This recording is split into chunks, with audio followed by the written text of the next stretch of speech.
नमस्कार। मैं राजनीतिक परिवार में पैदा हुआ। जब मैं छोटा सा था 1980 में प्रियंका और मैं घर में लेई बनाते थे, रात को निकलकर पोस्टर चिपकाते थे। चुनाव समझता हूं। 20 साल से मैं स्वयं चुनाव लड़ रहा हूं। पोलिंग कैसे होती है, पोलिंग बूथ कैसे मैनेज किया जाता है, वोटर लिस्ट, फॉर्म 17, ये सब मैं गहराई से समझता हूं। कुछ समय पहले हमें दाल में काला लगा। चुनाव के नतीजे आते थे, मूड एक तरीके का होता था, रिजल्ट दूसरे तरीके का। मुझे याद है उत्तराखंड में हम चुनाव हारे। बाद में मैंने कैंडिडेट से पूछा कि जहां रोड शो हुआ था वहां जाके देखिए हमें कितने वोट मिले। हजारों लोग आए थे, पोलिंग बूथ में किसी ने वोट नहीं किया। यह असंभव था, यह हो ही नहीं सकता। उसके बाद छत्तीसगढ़ और मध्य प्रदेश के रिजल्ट, हमें लगा कुछ ना कुछ गलत हो रहा है। 2018 में मध्य प्रदेश में चुनाव होता है, हम जीतते हैं। हमारी सरकार चोरी हुई थी। 2023 में चुनाव होता है, मैंने अपने आंखों से भारत जोड़ो यात्रा में देखा, भयंकर एंटी इनकम्बेंसी, और हमें 65 सीट मिलते हैं। इम्पॉसिबल, हो ही नहीं सकता। और फिर महाराष्ट्र में पहली बार हमें सबूत मिला। विधानसभा और लोकसभा के बीच में जादू से नए वोटर आते हैं, और जहां भी इन नए वोटर्स ने वोट किया वहां वोट बीजेपी को गया। महाराष्ट्र चुनाव के बाद जब हमें डाउट हुआ, हमारे गठबंधन के सारे नेताओं ने प्रेस कॉन्फ्रेंस किए और हमने इलेक्शन कमीशन से कहा कि आप हमें वोटर लिस्ट दीजिए, वीडियो रिकॉर्डिंग दीजिए। इलेक्शन कमीशन ने मना किया। ना उन्होंने हमें वोटर लिस्ट दी और ना उन्होंने वीडियो रिकॉर्डिंग दी। डाउट हुआ, क्यों नहीं दे रहे, क्या कारण है?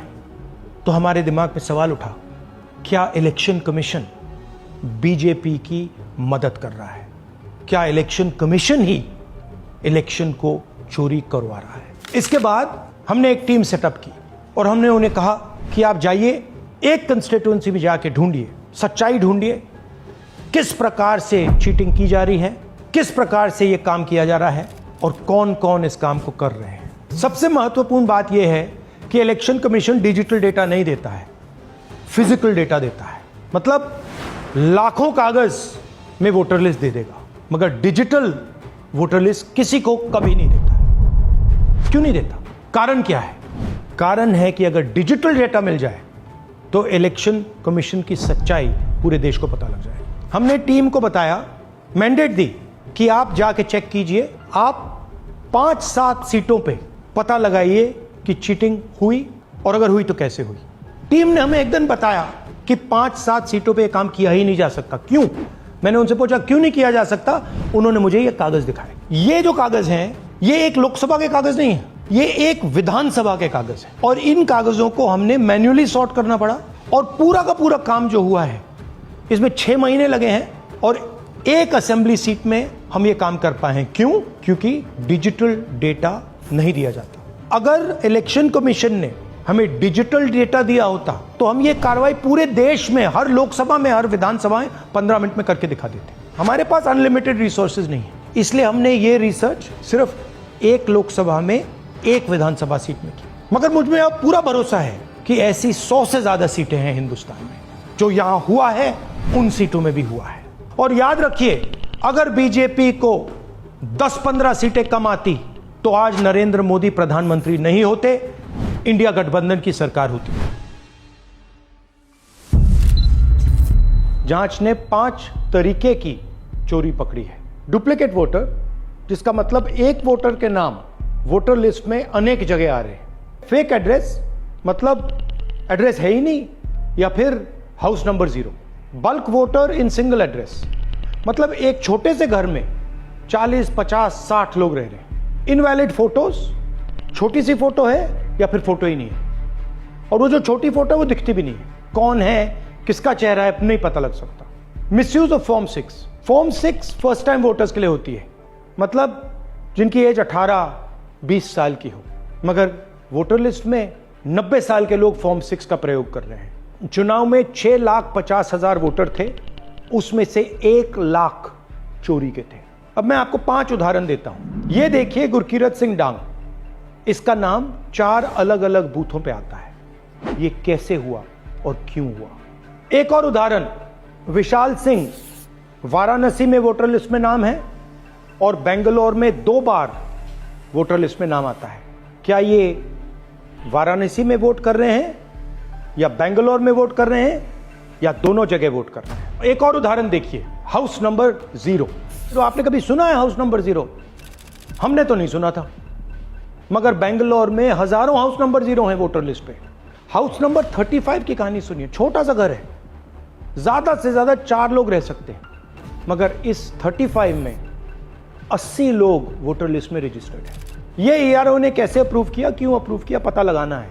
अच्छा, अब ये देखिए वोटर लिस्ट, इनकी फोटो देखिए, या फोटो है ही नहीं या फिर छोटी छोटी फोटो है तो दिख नहीं सकती। इन वोटर आईडीज पे वोट दिया गया है। अब मैं आपको बताता हूं शकुन रानी की कहानी। फर्स्ट टाइम वोटर बनी है, 70 साल की आयु है। एक बार फॉर्म 6 का प्रयोग किया और उसके कुछ ही महीने बाद दूसरी बार फॉर्म 6 का प्रयोग होता है। 2 बार इनका नाम वोटर लिस्ट में आता है और फर्स्ट टाइम वोटर की लिस्ट में आता है। ये फर्स्ट टाइम वोटर हो ही नहीं सकती। तो क्या शकुन रानी जी ने वोट किया या किसी और ने शकुन रानी जी के लिए वोट किया? ये ही छुपाने के लिए सीसीटीवी का डेटा हमें नहीं दिया जा रहा है।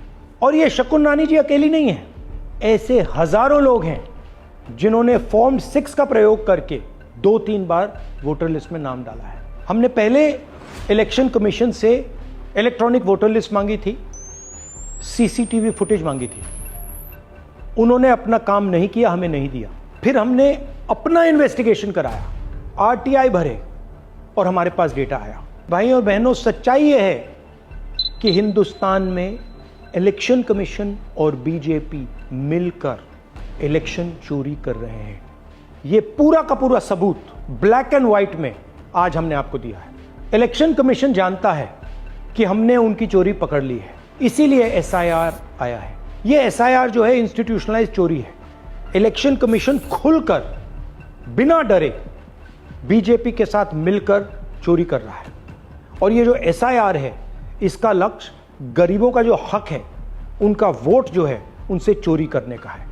मैं आपको एक और बात बताना चाहता हूं। इस पूरी इन्वेस्टिगेशन में हमने वोटर एडिशन को देखा है, मगर जितना एडिशन होता है शायद उससे ज्यादा डिलीशन होता है, सबट्रैक्शन होता है।